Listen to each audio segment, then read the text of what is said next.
Assalamualaikum warahmatullahi wabarakatuh. Selamat sore Bu, selamat sore teman. Perkenalkan, nama saya Farida Riyani dari Prodi D3 Bidanan tingkat 1B. Di sini saya akan praktekkan cara etika batuk dan bersin dengan benar, yaitu yang pertama, ketika batuk kita bisa menggunakan tisu atau sapu tangan, dan caranya begini. Lalu kita buang ke tong sampah. Lalu yang kedua, jika tidak ada sapu tangan atau tisu, kita bisa menggunakan lengan kita, dan caranya begini.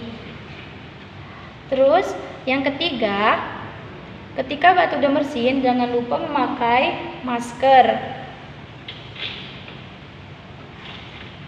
Dan caranya begini.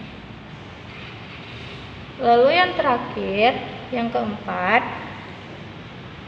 jika cucilah tangan menggunakan air mengalir atau bisa juga memakai hand sanitizer, dan caranya begini.